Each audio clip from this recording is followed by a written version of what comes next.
लोग बात कर रहे थे आपका कि फर्म पर मुकदमा कैसे लाया जाएगा और फर्म पर तामील ये कैसे होगी। तो कहा गया था कि फर्म पर तामील हो सकती है उसके प्रधान कार्यालय में जो व्यक्ति मौजूद हैं उन पर भी तामील की जा सकती है। आपका ये नियम 3 था। सब रूल खा कहता उस प्रधान स्थान में जिसमें भारत के भीतर भागीदारी का कारोबार चलता है किसी ऐसे व्यक्ति पर की जाएगी जिसके हाथ में वहां भागीदारी के कारोबार का नियंत्रण यह प्रबंध तामील के समय है। यानी प्रधान कार्यालय में जब तामील होगी तो 2 चीजें जरूरी हैं। एक चीज ये कि वो प्रधान कार्यालय भारत के भीतर होना चाहिए। भारत के बाहर स्थित प्रधान कार्यालय तो उसमें तामील नहीं हो सकती, क्योंकि कानून में जो कुछ लिखा होता है वो वैसे ही लागू होता है, उसमें कुछ घटा बढ़ा नहीं सकते आप। उसने अगर कहा कि प्रधान कार्यालय भारत में होना चाहिए तो भारत में होना चाहिए, और प्रधान कार्यालय में प्रोसेस छोड़कर तामील नहीं की जा सकती जैसे निगम की दशा में की जा सकती थी। निगम की दशा में छोड़कर की जा सकती थी, और अगर छोड़कर की जाती तो निगम पर सफिशिएंट सर्विस ये मानी जाती है। लेकिन फर्म का कोई अलग अस्तित्व तो नहीं है, इसलिए वहां आप छोड़ा है तो माना यह जाएगा कि जैसे फेंक आए, और जो फेंकी आए तो फिर बात ही खत्म हो गई। लेकिन निगम के बारे में यह माना जाएगा कि वो जीवित व्यक्ति के समान मौजूद है, इसलिए वहां छोड़कर की जा सकती, यहां नहीं। तो यहां आप किस पर करेंगे? प्रधान कार्यालय में हो सकता भागीदार हो ही ना, ठीक है, या भागीदार मौजूद हो और उसका नियंत्रण हो, दोनों बातें संभव हो सकता वहां कोई मैनेजर बैठा गया हो जिसका समस्त कारोबार पर नियंत्रण हो, या जो समस्त कारोबार का प्रबंधक ये हो, या हो सकता भागीदारी बैठा हो,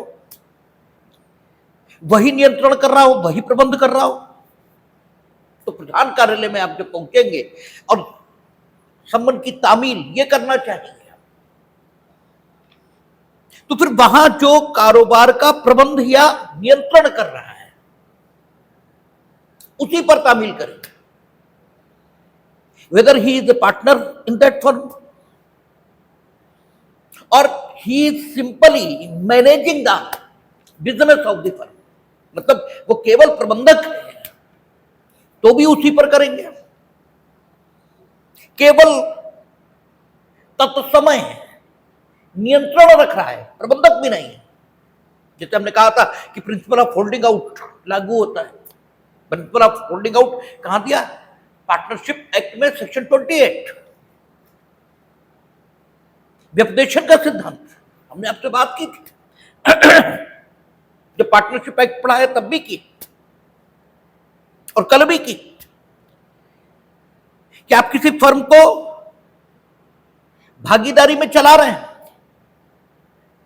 और आपके मित्र वहां यूं ही बैठने आ जाते हैं, लेकिन जो थर्ड पार्टीज आपके फर्म के तौर पर चलाए जा रहे कारोबार से समव्यवहार कर रहे हैं, तृतीय पक्षकार, कोई तृतीय पक्षकार, यानी तृतीय पक्षकार का मतलब क्या होता है? जो फर्म में भागीदार नहीं है, वो तृतीय पक्षकार है, थर्ड पार्टी है। जैसे आप इंश्योरेंस की संविदा करते हैं तो इंश्योरेंस एक पार्टी आप, थर्ड पार्टी वो है जिसे चोट लग जाएगी आपकी बाइक से। संविदा आपके और इंश्योरेंस कंपनी के बीच हुई है, लेकिन चोट थर्ड पार्टी को लगेगी और थर्ड पार्टी के प्रति आप जवाबदेह होंगे, और आपके बिहाफ पर इंश्योरेंस कंपनी वो जवाबदेह होगी। इंश्योरेंस कंपनी ने संविदा आपसे की, वो थर्ड पार्टी पिक्चर में भी नहीं है, क्योंकि जिस समय आप इंश्योरेंस की संविदा कर रहे हो थर्ड पार्टी अज्ञात है, पता नहीं कौन। किसको चोट लगेगी? ईश्वर करे चोट किसी को ना लगे, लेकिन अगर लगती है तो वो व्यक्ति अभी पिक्चर में नहीं है। आप थर्ड पार्टी के प्रति जवाबदेह होने के लिए संविदा करते हैं। ऐसे पार्टनरशिप की संविदा किसके बीच हुई? भागीदारों के बीच। भागीदारी में किए जाने वाले कारोबार के लाभों को बांटने का करार ये किसने किया? भागीदारों ने। इसमें वो थर्ड पार्टी पिक्चर में नहीं है। जिससे भागीदारी के कारोबार के दौरान संव्यवहार किया जाएगा, क्योंकि कोई भी कारोबार भागीदार परस्पर तो कर नहीं लेंगे, उसमें थर्ड पार्टी से संव्यवहार हो गई। कारोबार को चलाने के लिए कर्मचारियों की जरूरत होगी, कच्चे माल की जरूरत होगी, प्रोसेस्ड माल यानी मैन्युफैक्चर्ड माल मार्केट में जाएगा, मार्केट में 20 लोगों के संपर्क में आएगा, तब वो पैसे के रूप में रियलाइज होगा, यानी फर्म के लाभ के तौर पर रियलाइज होगा। इस बीच अनेक थर्ड पार्टी से संपर्क आएगा, वो थर्ड पार्टी आपकी फर्म के बारे में जानकारी रखे, ये संभव नहीं है। उन्हें क्या मालूम कि कमरे में बैठकर किन लोगों ने करार किया परस्पर कि अमुक कारोबार भागीदारी में किया जाएगा और उसके लाभों को हम लोग परस्पर बांट लेंगे। लाभ में शेयर कितना होगा यह अलग बात है, शेयर कम ज्यादा हो सकता है। यह भी हो सकता कोई भागीदार हानि में लायबल ना हो, लेकिन लाभ में प्रत्येक भागीदार लायबल होगा। यह आपसे प्री में खूब पूछा जाता है कि भागीदारी निर्मित करने के लिए केवल लाभ में हिस्सेदारी ये जरूरी है, ये लाभ और हानि में दोनों में हिस्सेदारी ये जरूरी है। आप खूब लगाते हैं लाभ और हानि दोनों में हिस्सेदारी, क्योंकि आप कॉमन सेंस से काम लेते हैं और कानून कॉमन सेंस से ऊपर की बात है। आपका जो कॉमन सेंस है वो जहां पर खत्म होता है वहीं से कानून शुरू होता है। इससे कानून अक्सर आपकी समझ में नहीं आता, ठीक है। धर्म भी ऐसा ही है, धर्म भी आपको इसीलिए समझ में नहीं आता क्योंकि धर्म बुद्धि के ऊपर की बात है, वो अनुभव की बात है, जहां बुद्धि खत्म हो जाती है। आपको धर्मशास्त्र समझ में आते हैं क्योंकि वो बुद्धि से नीचे की बात है, उसमें अनुभव संकलित है। उन लोगों का जो धार्मिक थे वो आप बुद्धि से समझ लेते हैं, इसलिए आपको वो समझ में आता, वो समझ में नहीं आता, क्योंकि वो बियॉन्ड द कैपेसिटी है आपके। वो तो जब बुद्धि के पार जाएंगे तब समझ में आएगा। इसीलिए कानून के साथ भी दिक्कत है, वो भी समझ में नहीं आता, क्योंकि आपका कॉमन सेंस जहां खत्म होता है वो वहां से शुरू होता है। ऐसे बहुत से लोग समाज में हो सकते हैं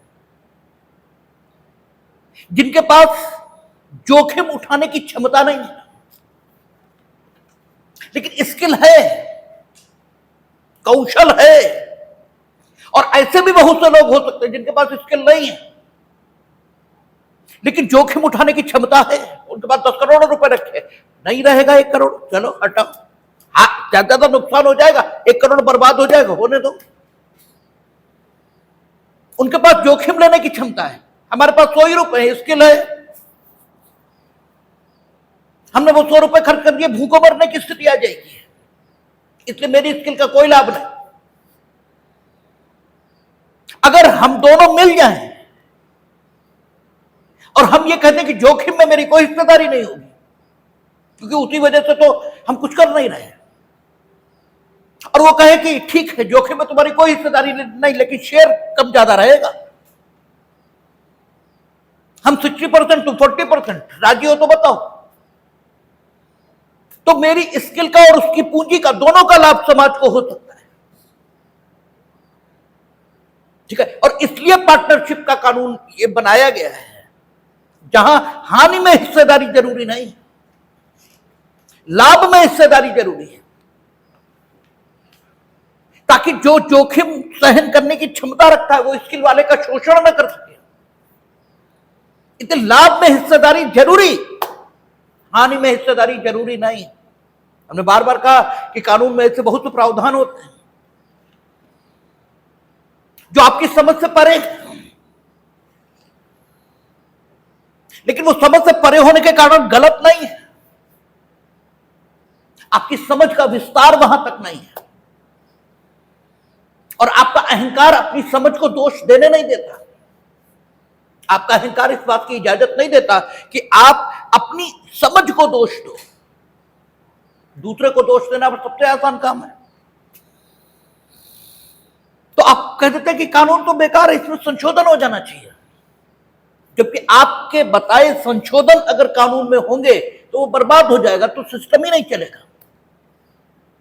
यही स्थिति है कि इनोसेंस ऑफ द अक्यूज ये प्रज्यूम की जाएगी, अभियुक्त की निर्दोषिता ये प्रज्यूम होगी। ठीक बात है, it is you who is saying that such person has committed the murder. आपका कहना है कि अमुक व्यक्ति ने कत्ल किया है, तो आप ये जो जानकारी दे रहे हैं कि अमुक व्यक्ति ने कत्ल किया, इस जानकारी का कोई आधार ये तो आपके पास होंगे, आपको किसी ने बताया होगा कि इसने कत्ल किया, आपने खुद देखा होगा, आखिर कैसे जाना आपने? तो जो माध्यम आपकी जानकारी का है उसी को सबूत कहते हैं, उसी को प्रूफ कहते हैं, उसी को एविडेंस कहते हैं, उसी को साक्ष्य कहते हैं। और अगर उस साक्ष्य के आधार पर आप ये जान सकते हैं तो जज साहब भी जान सकते हैं, रखिए वो जानकारी। हम आपके मियर स्टेटमेंट इससे क्यों मान लें कि अमुक व्यक्ति मर्डरर है? आप तो झूठ भी बोल सकते हैं, और जब वो पैदा हुआ था तो चाकू लेकर नहीं पैदा हुआ था, उसने किसी कत्ल किया नहीं। आप कहते हैं किया, तो आप बताइए कैसे किया? तो चीजें अगर आपकी समझ के परे हैं तो वो गलत नहीं है। आपकी समझ गलत है ये भी हम नहीं कह रहे, ना समझिए, समझ का विकास नहीं है। ठीक है, समझ का गलत होना और समझ का विकास न होना दोनों बातें अलग अलग है। एक तो शब्द जिस ढंग से प्रयोग होते हैं आप उनको एनालाइज भी नहीं करते। समझ का विकास ना होना अलग बात है, और समझ में दोष होना यह अलग बात है। दोषिता के सिद्धांत पर है, और ऐसा भी हो सकता है कि आपका कोई दोष नहीं, लेकिन अब ना समझी है तो क्या करें? जैसे हम लोगों ने डाइवोर्स में देखा था, 3 सिद्धांत थे तलाक के। दोषिता का सिद्धांत, असमाधेय विवाह भंग का सिद्धांत, ठीक है ना, और सहमति का सिद्धांत। ठीक है, दोषिता मजेदार है कि वहां धारा 13 में जो 9 ग्राउंड दिए हैं वो सबके सब दोषिता पर।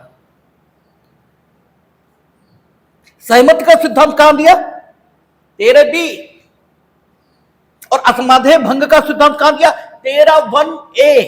उसमें जो 1 और 2 की restoration of the conjugal rights की डिग्री पारित हुई है, और after that there is no restoration of conjugal rights after the passing of 2 year और 1 ईयर। ठीक है, रिमेंबर नहीं है, हमें याद नहीं है, या तो 2 साल है या 1 साल है। 125 भरण पोषण की डिग्री पास हो गई है, उसके बाद भी 2 साल या 1 साल का समय व्यतीत हो गया और समाधान नहीं हुआ है, तब असमाधेय भंग माना जाएगा विवाह का, और डाइवोर्स के लिए आधार पैदा हो जाएगा। भले ही 9 चीजें, 9 आधार जो धारा 13 में दिए गए उनमें से एक भी स्थिति न हो, यानी न तो डिजर्शन हो, न क्रूरता हो, ना ऐसा पागलपन हो जो अनक्यूरेबल है, न कोई वेनरल डिजीज है, कुछ भी नहीं है, न कोई कन्वर्जन है, धर्म परिवर्तन है, न कोई सिविल डेथ है, कुछ भी नहीं है, लेकिन फिर भी तलाक का आधार पैदा होगा। दोष नहीं है, लेकिन ऐसा भंग हुआ है विवाह का जिसका समाधान ही नहीं हो सकता। यह परस्पर सहमति है। ठीक है, तो विवाह भंग हो सकते हैं। 3 सिद्धांत हैं, 3 आधार। कहीं आपका दोष माना गया, कहीं आपका दोष नहीं माना गया, बिना दोष के भी। तो अगर नासमझी है तो कोई बात नहीं, लेकिन ये स्वीकार करना चाहिए कि हमें नासमझी है, बात समझ में नहीं आ रही, समझने का प्रयास करना चाहिए। नासमझी होना गलत नहीं है, लेकिन नासमझी को अंतिम बात मान लेना यह गलत बात है। ठीक है ना, आपको दुख हो रहा है, इसमें कोई दिक्कत नहीं है, होता है, सबको होता है, लेकिन दुख के निवारण का प्रयत्न न करना यह गलत बात है। ठीक है, दुख तो सभी को होगा, निराशा तो सभी को होगी, सब कुछ सबको होगा, लेकिन उससे बाहर निकलने का प्रयास ये तो होना ही चाहिए। और बाहर निकलने के दो ही साधन, या तो नीचे गिरिए या ऊपर जाइए। ठीक है, या तो नीचे का गिर जाइए, कह दीजिए ऐसा ही नहीं, बात ही खत्म हो गई। जो बात दुख दे रही है उसके लिए कह दीजिए ये है ही नहीं, तो बेकार की बात है, ऐसा कुछ होता ही नहीं, खत्म हो गई बात। ठीक है, जैसे जो कुछ प्रोटेस्ट के नाम पर हुआ उसके लिए कह दिया ये तो मजाक है, अब बातें खत्म हो गई। अब खूब बाबा की गालियां तो मजाक है, तो यही मजाक अपने माँ बाप से क्यों नहीं करते? यही मजाक अपने माँ बाप से करो, यही मजाक अपने भाई बहन से करो, यही मजाक अपने दोस्तों से करो, सबसे करो। अगर ये मजाक है तो ये मजाक सबसे करना चाहिए, क्योंकि मजाक तो अच्छी चीज है। तो बात ही खत्म हो गई, तो या तो नीचे गिरिए या ऊपर जाइए। ऊपर जाने की प्रक्रिया कठिन है भाई। आप सोचो, महाभारत युद्ध में खाली अर्जुन दुखी है, बाकी इतने लोग खड़े हैं, कोई दुखी नहीं। ठीक है, उसे विषाद हो रहा है, इसीलिए अर्जुन ही विशिष्ट है। जितना अर्जुन याद किया जाता है उतना कोई नहीं। वो स्वाभाविक है भाई, सामने जो लोग खड़े हैं वो सगे संबंधी हैं, विषाद होगा, उसे हो रहा है, स्वाभाविक है, अस्वाभाविक नहीं है। लेकिन अगर ये विषाद यही रुक जाए तो गलत बात है। अर्जुन उससे प्रयास कर रहा है ऊपर उठने का, ऊपर उठने का प्रयास करेगा तो निर्विचार में पहुंचेगा, उस स्थिति में आएगा जहां कोई कह सकता है कि मैं ही भगवान हूं, भगवत्ता की स्थिति में पहुंचेगा। एक और स्थिति नीचे गिर जाए, पशुता की स्थिति पहुंच जाए, जानवर बड़ा सुखी है, तो कोई दुख नहीं, क्योंकि वो सोच ही नहीं सकता, उसे विषाद होता ही नहीं, कोई गलत बात ही नहीं। तो नासमझ होना ये गड़बड़ नहीं है।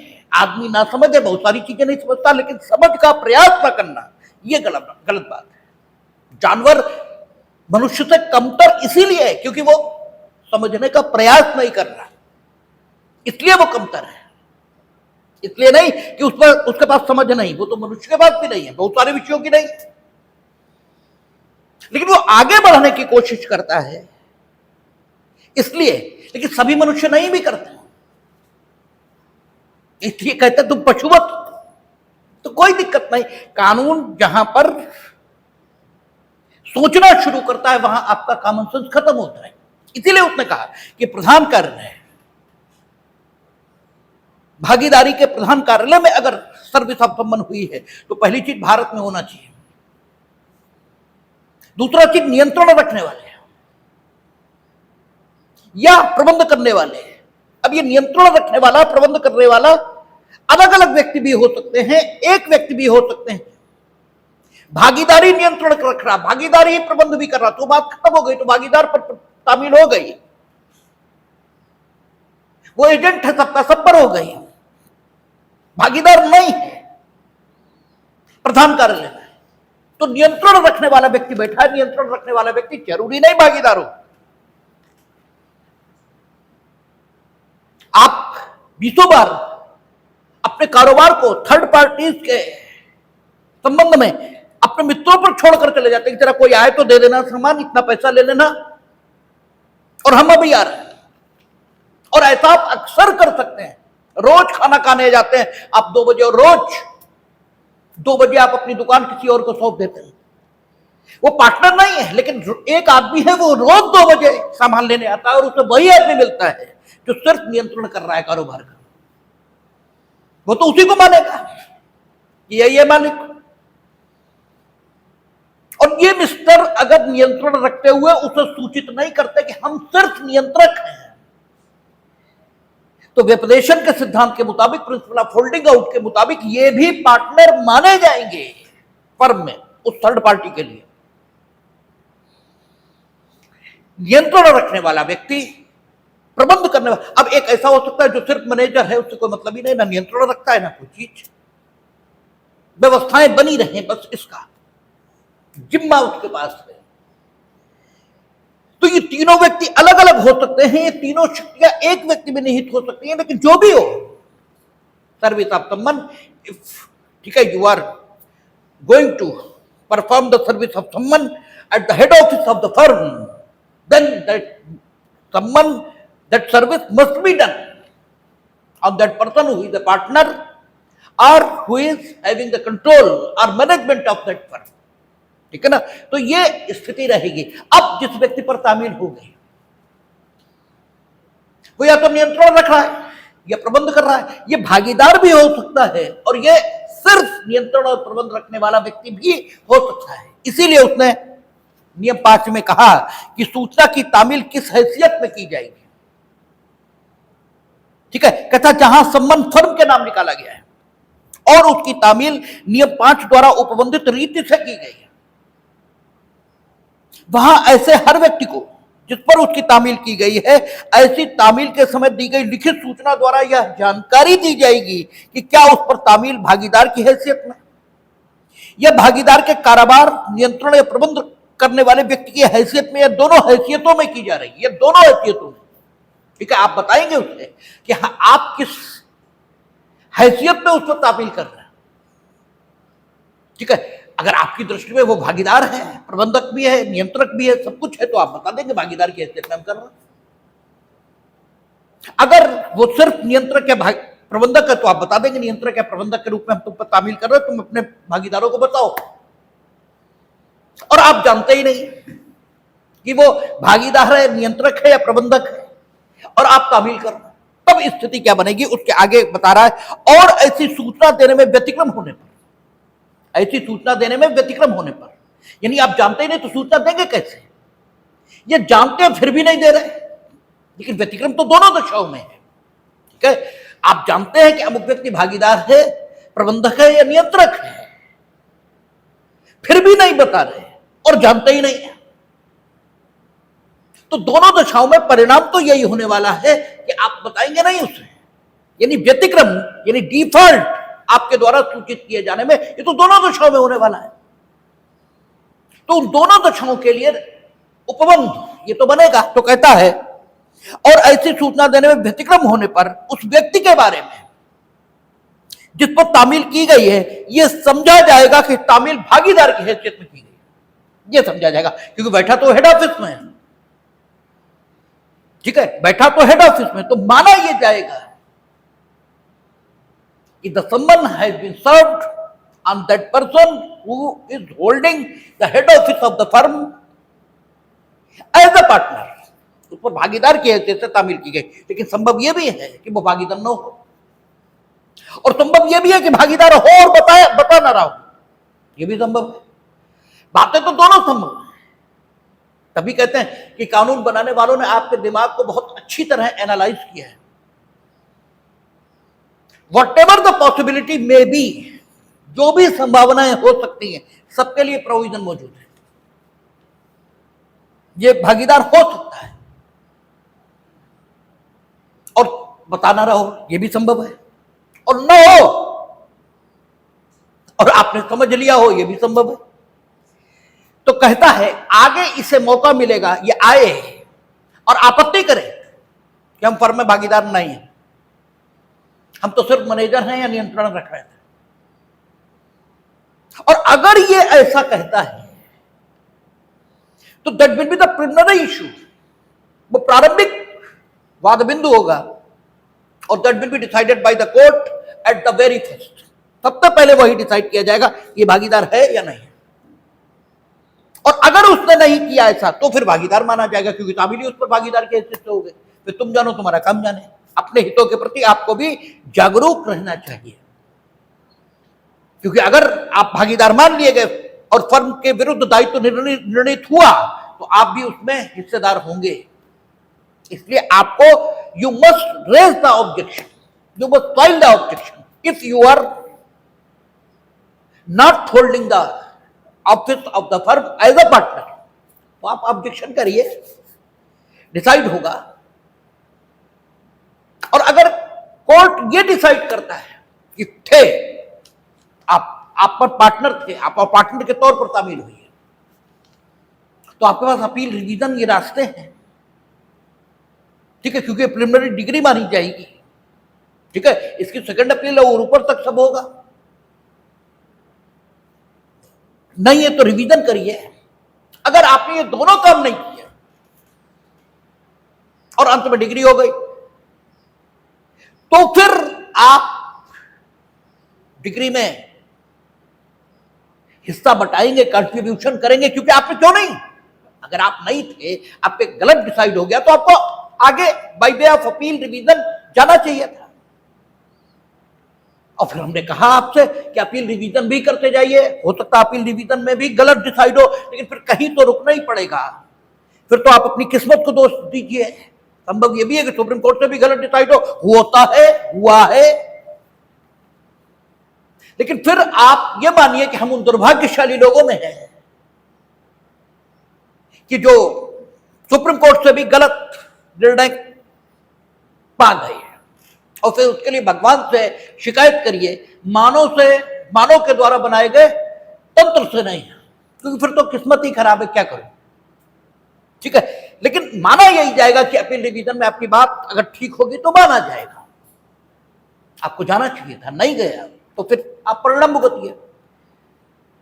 और अगर कोर्ट ने यह डिसाइड कर दिया कि आप पार्टनर नहीं है, तो बात ही खत्म हो गई, आपकी लायबिलिटी खत्म, आप बाहर जा सकते हैं, ठीक है। तो आगे कहता है भागीदारों की उपसंजाति, अब तामील हो गई उनपे, भाई तामील तो हो गई, 3, 4, 5 इसके मुताबिक तामील तो हो गई अब भागीदारों पर। तो कहता है जहां व्यक्तियों पर भागीदारों की हैसियत में उनकी फर्म के नाम में वाद लाया जाता है, वहां वे स्वयं अपने अपने नाम से व्यष्टितः उपसंजात होंगे, किंतु पश्चातवर्ती सभी कार्यवाहियां तब भी फर्म के नाम से चालू रहेंगी। आप आएंगे तो अपने ही नाम से, फर्म पर वाद आया है, लेकिन आप जब आएंगे, यानी आप WS फाइल करेंगे, तब तो आप अपने ही नाम से भागी फाइल करेंगे, और आपने अपने नाम से फाइल कर दिया, इसके कारण से यह नहीं समझ लिया जाएगा कि अब आप पर पर्सनल सूट आ गया है, यह नहीं समझा जाएगा, क्योंकि पर्सनल सूट आ गया तो लायबिलिटीज आप पर, आपकी जो स्वर्जित संपत्ति है उस पर भी जा सकती है, और अगर फर्म पर ही माना गया तो फर्म की जो लायबिलिटीज है, फर्म का जो असेट है, उस पर प्राइमरी लायबिलिटी होगी। कभी भागीदारों की अपनी संपत्ति पर भी लायबिलिटी जा सकती है, लेकिन वो सेकेंडरी होती है, जब वहां से संतुष्टि न हो तब भागीदारों की जो पर्सनल प्रॉपर्टी है उससे भी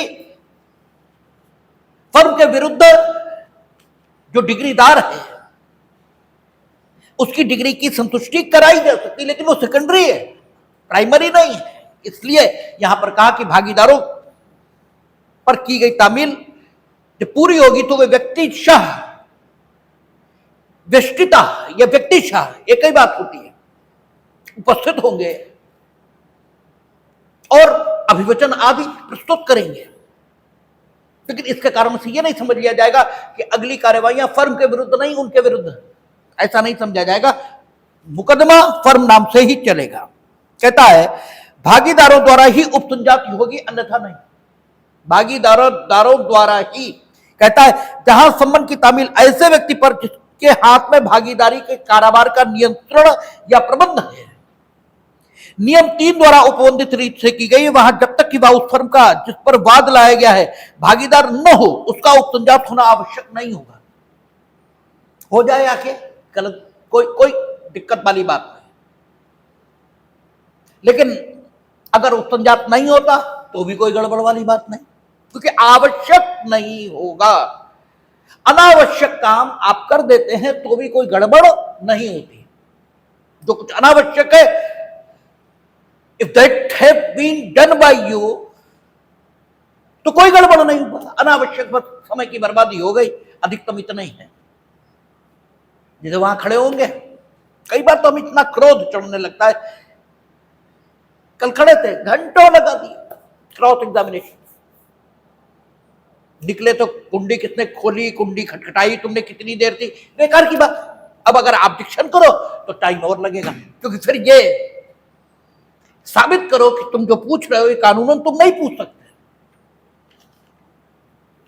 और कानूनन तुम नहीं पूछ सकते, इतनी उन्हें तमीज होती है तो वो पूछ ही क्यों रहे होते हैं। ठीक है, फिर साहब को बुलाओ, हो सकता है साहब भी पट हो, अगर साहब भी पट निकल गए, ठीक है, तो आपकी और गिनेगी, क्योंकि फिर तो मूर्खता डबल हो गई, फिर तो वो दोहरी ताकत से आप पर आक्रमण करेंगे।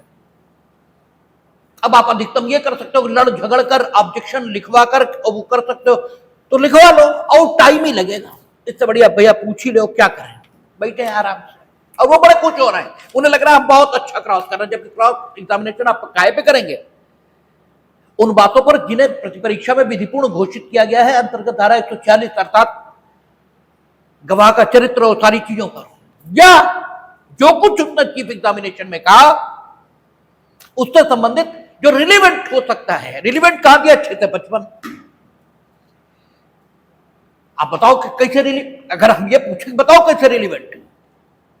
भाई 6 में कहता है या तो रजिस्ट्रे का भाग हो तो पूछिए, प्रसंग हेतु परिणाम हो तो पूछिए, हेतु तैयारी आचरण हो तो पूछिए, कुछ तो बताएंगे आप कैसे रिलेवेंट है। लेकिन आप कर लो उनका कुछ, और इसीलिए फिर ये लगना शुरू हो जाता है आप लोगों को कि जो लिखा है वो चलता नहीं। उसका अपना व्यवहारिक कारण है, चलता वही है। जब सुप्रीम कोर्ट में डिसाइड होगा तो तुम्हारा ये पढ़ा नहीं जाएगा कि भैंस खुली थी या कुंडी किसने खोली थी, ये कुछ नहीं पढ़ा जाएगा। और इसलिए तुम 10 पेज जिरे करो, जैसे 10 पेज लिखते हो और नंबर आता है 0 कंपटीशन में, यही तो होता है। एलएलबी में 10 पेज लिखते हो, नंबर पाते हो, क्योंकि एलएलबी में जो चेक कर रहा उसी को कुछ नहीं मालूम, या मालूम है लेकिन विभिन्न प्रकार के दबावों के कारण आपको पास कर रहा है। लेकिन कंपटीशन में वही 10 पेज लिखते हो और 0 पाते हो। ऐसे ही वहां होता है। आपको लगता है हमने बहुत काबिलियत यहां की है और सुप्रीम कोर्ट से कन्विक्शन होके आता है, या कोर्ट से अंततः कन्विक्शन हो जाता है, या आपके खिलाफ डिसाइड होता है, तो रखे रहो 10 पेज, होता रहेगा। 10 पेज जिरह करना, 10 पेज जिरह मतलब क्रॉस एग्जामिनेशन, जिरह वहां सामान्य भाषा बोली जाती है। 10 पेज क्रॉस एग्जामिनेशन करना ये बड़ी बात नहीं, 10 पेज आप क्रॉस एग्जामिनेशन करो और रिलेवेंट फैक्ट पूछते रहो, ये है वकालत।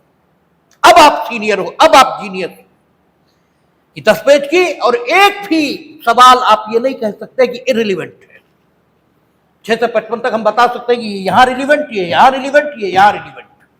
अब है स्टैंडिंग आपकी बार में है, ये थोड़ी है कि घंटों तंग कर रहे हो आदमी को, सबको समय बर्बाद कर रहे हो। तो अनावश्यक काम करने से समय की बर्बादी होती है और कुछ नहीं। तो अगर ये व्यक्ति जिस पर एज ए मैनेजर या एज ए नियंत्रक तामील हुई थी उपस्थित हो जाता है तो कोई बात नहीं, अनावश्यक। लेकिन नहीं होता तो इसकी उपस्थिति आवश्यक नहीं है, भागीदारों को उपस्थित होना है। ठीक है, अब अगर आपने उसे भागीदार के तौर पर तामील करा दी, क्योंकि आप बताएंगे ना आपने भागीदार के तौर पर तामील, वो कहता रहा कि हम नहीं है, फिर भी आपने भागीदार के तौर पर करा दी उसे तामील। वो सही कह रहा था और आप दुष्ट थे और आपने भागीदार के तौर पर करा दिया। आप सही थे, वो दुष्ट था, भागीदार था, बता रहा हम कारोबार के नियंत्रक प्रबंधक, दोनों बातें हो सकती है। लेकिन अगर आपने भागीदार के तौर पर करा दी है तो फिर वो, अगर आपने नियंत्रक के कारोबार उसी के, तो फिर आवश्यक नहीं है, भागीदारों को सूचित कर देगा, भागीदार आएंगे। अगर सब कुछ सही हुआ, सब कुछ सही नहीं हुआ, तब आगे की प्रक्रिया चलेगी अभ्यापत्ति पूर्वक उपसंजाति। ठीक है, अपीयरेंस अंडर प्रोटेस्ट। ठीक है, आप पर गलत भागीदार के तौर पर तामील कराई गई है, ऐसा आपका कहना है। ठीक है, आप सही कह सकते हैं, आप गलत कह सकते हैं, दोनों बातें हो सकती हैं। तो आप आइए और अपीयरेंस लीजिए अंडर प्रोटेस्ट, क्योंकि every dispute will be decided by the court. आप कहते हैं भागीदार नहीं, वो कहता है भागीदार, तो फिर डिसाइड कोर्ट ही करेगा। तो कहता है अभ्यापत्ति पूर्वक उपसंजाति, वह व्यक्ति जिस पर संबंध की तामील भागीदार की हैसियत में भागीदार की हैसियत में नियम 3 के अधीन की गई है, ठीक है ना। चाहे क्योंकि नियम 3 में 2 तरीके दिए हैं भागीदार की हैसियत से, ये प्रधान कार्यालय में नियंत्रण प्रबंध, ठीक है। चाहे जो तरीका अपनाया गया हो, नियम 3 के अधीन की गई यह प्रत्याख्यान करते हुए, प्रत्याख्यान की अंग्रेजी क्या है, डिनायल, यह प्रत्याख्यान करते हुए कि वह किसी तात्विक समय पर भागीदार था, अभ्यापत्ति पूर्वक उपसंजात हो सकेगा। या इसका तात्विक समय उसने क्यों लिखा, इसलिए कि फर्म में भागीदार थे, लेकिन जिस समय किए गए ट्रांजैक्शन के लिए थर्ड पार्टी फर्म पर मुकदमा लाई है, उस समय पर भागीदार नहीं थे, ये संभव है। हम किसी समय पर फर्म पर में भागीदार नहीं थे, और यह भी संभव है कि थे किंतु उस समय नहीं थे, ये मेरा ऑब्जेक्शन है, ठीक है। तो उस समय पर नहीं थे, तो इस थर्ड पार्टी के प्रति तो हम ऐसे भागीदार लायबल नहीं है। इसलिए उसने कहा, यह प्रत्याख्यान करते हुए कि वह किसी तात्विक समय पर भागीदार था, अभ्यापत्ति पूर्वक उपसंजात हो सकेगा, वो ऑब्जेक्शन करते हुए उपसंजात हो सकेगा। He may appear before the court under protest that he was not partner in a particular firm at a material time, ठीक है। वो एक तात्विक समय पर भागीदार नहीं था फर्म में।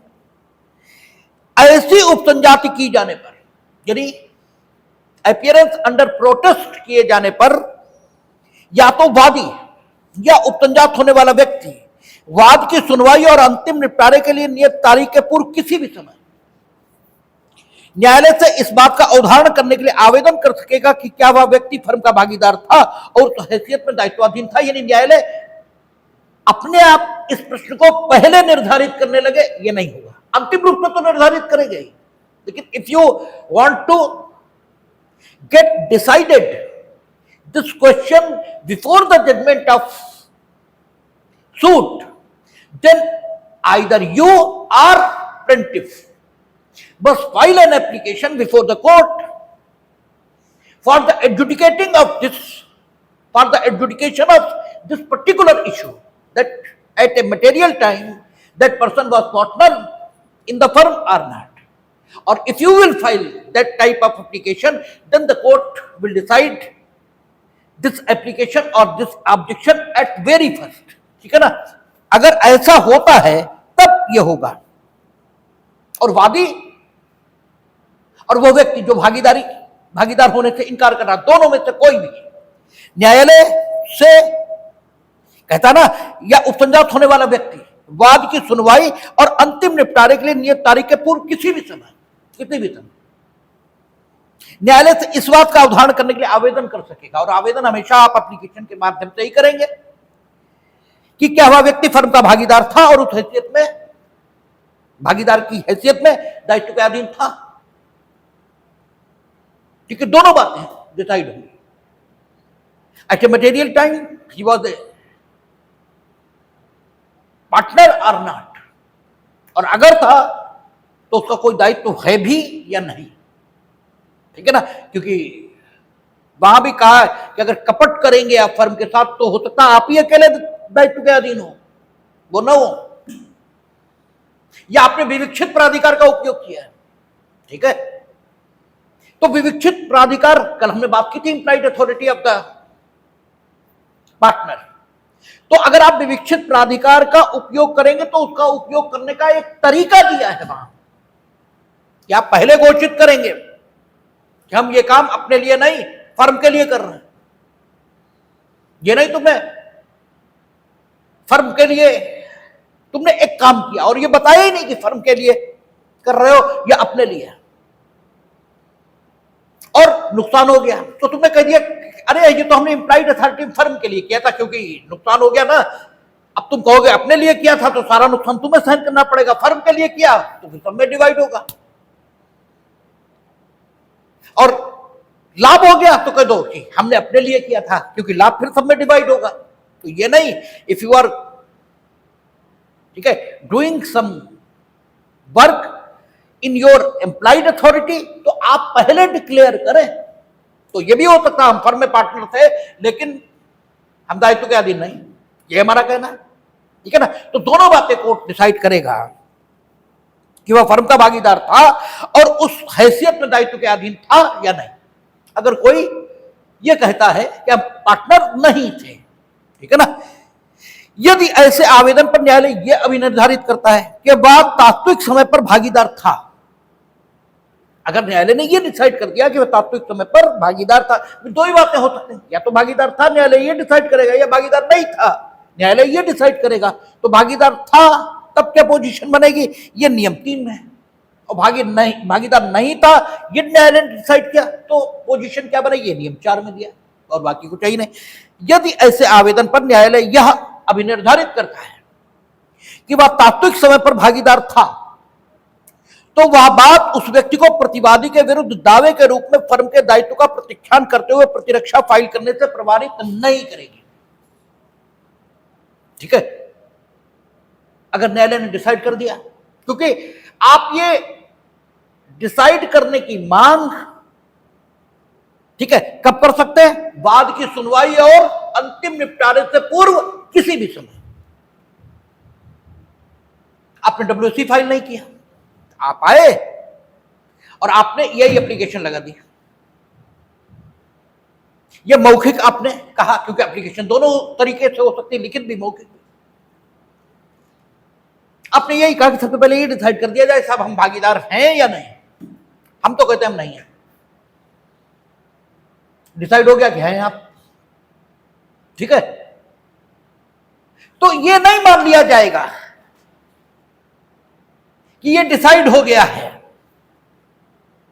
कि मेरा दायित्व भी है, ठीक है, ये नहीं डिसाइड हुआ है, सिर्फ ये डिसाइड हुआ है कि हम भागीदार थे। It is the preliminary issue, ठीक है। हम आगे अपील वगैरह में जा सकते हैं, नहीं गए, चलो हम यही रहे, तब भी ये प्रिलिमिनरी इशू है, ये प्रारंभिक बिंदु है। आप ये नहीं कहेंगे कि तुम्हारे बारे में तो डिसाइड हो गया, तुम भागीदार हो, अब तुम कोई डिफेंस ही नहीं करोगे। हम सारे डिफेंस अब भी लेंगे। तभी वो कहता है कि फर्म के दायित्व का प्रत्याख्यान करते हुए, यानी फर्म के दायित्व का डिनायल करते हुए इस व्यक्ति को कोई भी प्रतिरक्षा प्रस्तुत करने से यह बात निवारित नहीं करेगी कि न्यायालय ने उसके बारे में यह डिसाइड कर दिया है कि वो मटेरियल टाइम पर तात्विक समय पर भागीदार था। इससे कोई मतलब नहीं भाई, ये डिसाइड कर दिया ना, अब हम ये कह रहे हैं कि चलो हम भागीदार थे, क्योंकि हम आगे गए नहीं, या तो हम आगे जाते अपील रिवीजन में, नहीं गए, चलो हम अब ये कह रहे हैं कि ठीक है हम भागीदार थे, बट इन्हें मुकदमा लाने कोई अधिकारी पैदा नहीं, क्योंकि फर्म ने सब कुछ ठीक किया, फर्मी दायित्व अधीन नहीं, फर्म लाइबल नहीं है, और हम अपनी प्रतिरक्षा पेश करेंगे। तो ये डिसीजन मेरी प्रतिरक्षा के रास्ते में कहीं रोड़ा नहीं। कहता है कि यदि ऐसे आवेदन पर न्यायालय यह अभिनिर्धारित करता है कि बात तात्विक समय पर भागीदार नहीं था, तो वह बात, यानी ये डिसाइड करना, वह बात उस व्यक्ति को प्रतिवादी के विरुद्ध दावे के रूप में फर्म के दायित्व का प्रत्याख्यान करते हुए प्रतिरक्षा फाइल करने से निवारित नहीं करेगी। यानी अब भी इस व्यक्ति को ये दावा करने का अधिकार होगा, ठीक है, कि वादी के द्वारा जो दावा लाया गया है वो झूठ है, उसका प्रत्याख्यान करते हुए अपनी प्रतिरक्षा प्रस्तुत करने से यह चीज कभी निवारित नहीं करेंगे। आगे कहता है, किंतु यदि न्यायालय यह अभिनिर्धारित करता है कि ऐसा व्यक्ति फर्म का भागीदार नहीं था, ठीक है ना, और उस हैसियत में दायित्वाधीन नहीं था, तो इन्वेस्टर को जाना चाहिए आगे अपील डिवीजन में, वादी को, ठीक है, क्योंकि हम तो प्रतिवादी तौर पर बुलाए गए हैं, वो नहीं गए, और पर उन्होंने डिसाइड कर दिया कि वो दायित्वाधीन नहीं था तात्विक समय पर, तो यह बात वादी को फर्म पर सम्मन की अन्यथा तामील करने से और वाद आगे चलाने से प्रभावित नहीं करेगी। ठीक है, एक व्यक्ति नहीं था तो फर्म के अन्य भागीदार तो थे, फर्म के खिलाफ तो मुकदमा चलेगा, ठीक है। अच्छा, आगे प्रभावित नहीं करेगी, किंतु उस दशा में वादी ऐसी किसी डिग्री के निष्पादन में जो फर्म के विरुद्ध पारित की जाए, फर्म के भागीदार की हैसियत में उस व्यक्ति के दायित्व का अभिकथन करने से प्रभावित हो जाएगा, ठीक है ना। किंतु उस दशा में वादी ऐसी डिग्री के निष्पादन के समय आपको पहले जाना चाहिए, जब न्यायालय ने डिसाइड कर दिया कि भागीदार नहीं था तो आपको आगे जाना चाहिए था, आप नहीं गए, डिग्री हुई, अब आप डिग्री उस भागीदार के खिलाफ, ठीक है, एग्जीक्यूट कराना चाहते हो तो आप ऐसा नहीं कर सकते। तो कहता तो वाद, किंतु उस दशा में वादी ऐसी डिग्री के निष्पादन में जो फर्म के विरुद्ध पारित की जाए, फर्म के भागीदार की हैसियत में उस व्यक्ति के दायित्व का अभिकथन करने से प्रभावित हो जाएगा। यानी फिर वादी यह भी कथन नहीं कर सकता कि वो व्यक्ति जिसके बारे में न्यायालय ने प्रिलिमिनरी तौर पर यह डिसाइड किया था कि वो भागीदार नहीं है, वो भी इस डिग्री के अंतर्गत जो दायित्व निर्णित हुआ है उसमें अभिदाय करने, उसमें कंट्रीब्यूशन करने के दायित्व के अधीन है, ऐसा फिर कथन वादी को करने का अधिकार नहीं होगा, क्योंकि आपको जाना चाहिए था पहले, आप नहीं गए, तो आप ये नहीं कहेंगे कि वो तो प्रिलिमिनरी इशू था, फाइनली डिसाइड हो गया। नो, प्रिलिमिनरी इशू था, वो प्रिलिमिनरी डिग्री थी, आपको आगे जाना चाहिए था, ठीक है, क्योंकि नियम यह है कि अंतिम डिग्री प्रारंभिक डिग्री के अनुकूल होगी, उसी के अकॉर्डिंग होगी, तो आपको जाना चाहिए। अब फर्म में दो ही भागीदार थे, फर्म में दो ही भागीदार थे, एक के बारे में न्यायालय ने डिसाइड कर दिया कि भागीदारी नहीं था, ठीक है ना। और यहां यह लिखा है कि अगर न्यायालय यह भी डिसाइड कर देता है कि अमुक व्यक्ति फर्म का भागीदार नहीं था, तो भी वादी मुकदमा आगे चलाएगा, ठीक है ना। और कॉन्ट्रैक्ट के लिए दो लोग चाहिए, कॉन्ट्रैक्ट के लिए तो दो लोग चाहिए, भागीदारी कॉन्ट्रैक्ट से स्थापित होगी। एक के बारे में ये डिसाइड हो गया ये भागीदार नहीं था, तो फिर बात कैसे आगे चलेगा, क्योंकि न्यायालय वो कह रहा है वादी बात आगे चलाएगा। अरे भाई यही तो डिसाइड हुआ ये भागीदार नहीं था, ये कहां डिसाइड हुआ कि कोई भागीदार नहीं था, ये कहां डिसाइड हुआ, ए भागीदार नहीं था, हो सकता बी हो, बी के बारे में जानते नहीं, ठीक है। अरे भाई ये डिसाइड किया ना कि अमुक व्यक्ति भागीदार नहीं था, लेकिन ये तो डिसाइड नहीं किया कि कोई भागीदार नहीं था।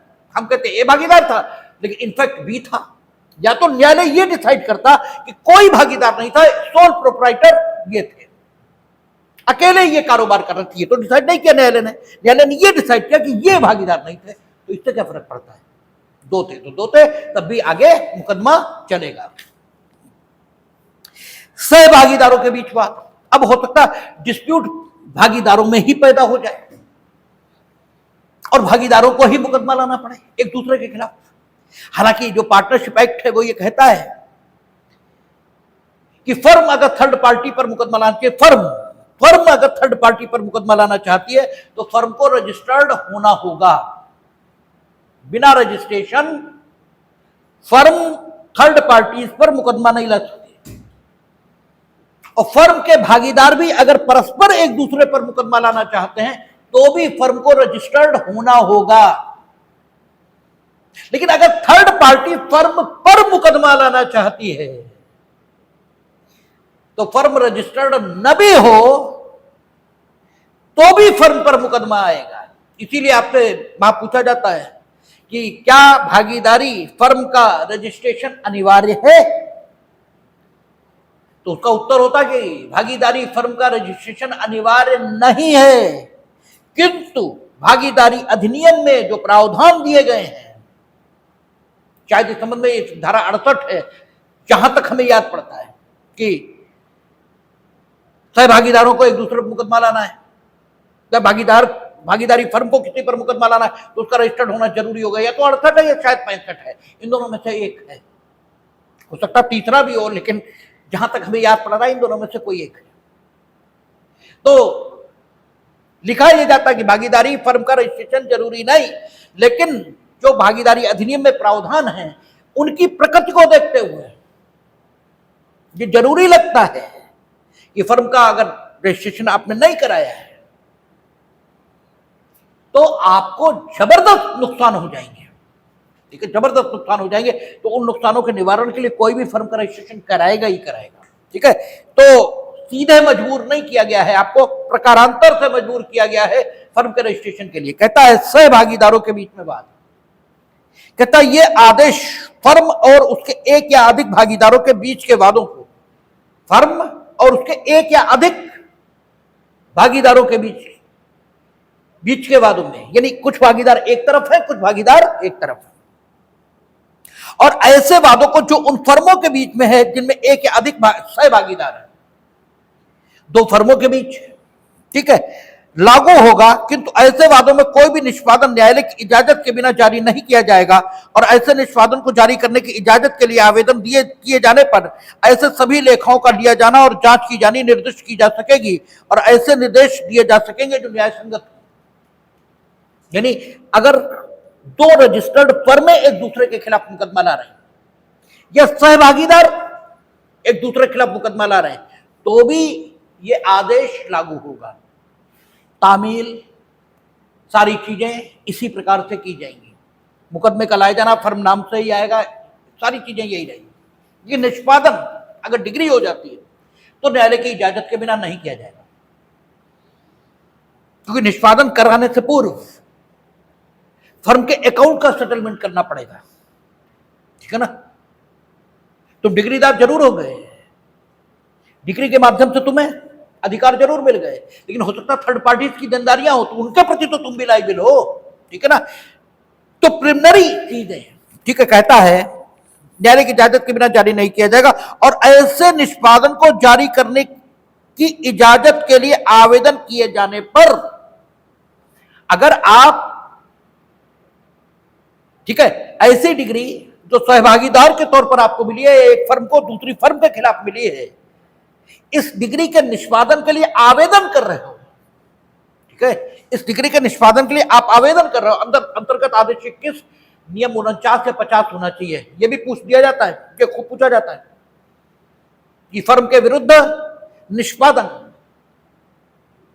ठीक है, ये किस नियम में कराया जाता है। शायद 49 से 50 ही होगा, अभी हम देख लेते हैं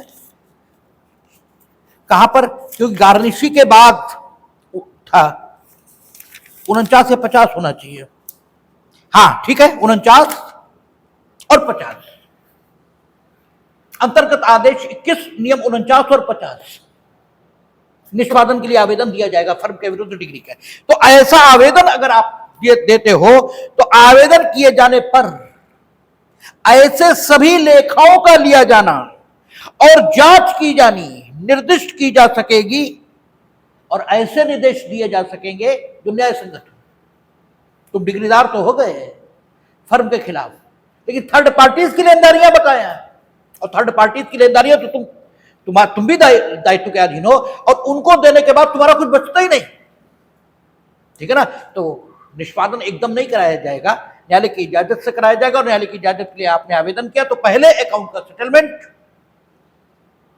ये किया जाएगा और ऐसे निर्देश दिए जा सकेंगे जो न्याय संगत हो। यानी न्याय संगत ही नहीं, तुम्हारा कुछ बचता ही नहीं तो कर दिया जाएगा, तुम्हारा कुछ होगा ही नहीं तो कुछ मिलेगा, बात खत्म, ठीक है। अब कहता है ये, अब 10 भी पूछ दिया जाता है कभी कभी, कहता है स्वयं अपने नाम से भिन्न नाम से कारोबार चलाने वाले व्यक्तियों के विरुद्ध वाद। ये जब लोग हिंदू लॉ पढ़ेंगे तो हम लोग देखते हैं वहां एक चीज आती है HUF, हिंदू अनडिवाइडेड फैमिली, ठीक है, हिंदू अनडिवाइडेड फैमिली, संयुक्त परिवार की संपत्ति, हिंदू संयुक्त परिवार की संपत्ति। एक संयुक्त परिवार में कई सारी फैमिलीज होती हैं, ठीक है, और उनमें आपका सक्सेशन की रीति क्या होती है, सारी चीजें वहां हैं।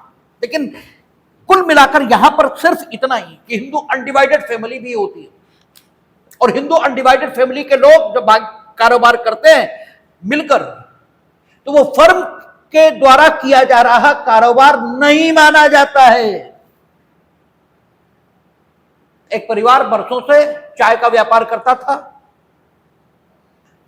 ब्रांचेस निकलती गई हैं और वो सब चाय का ही व्यापार करते रहे, तो हिंदू अनडिवाइडेड फैमिली के द्वारा चलाया जा रहा कारोबार है, उसमें जो जन्म लेगा उस परिवार में वो ऑटोमेटिकली उसमें उस परिवार के द्वारा चलाए जा रहे कारोबार में भाग लेने लगेगा।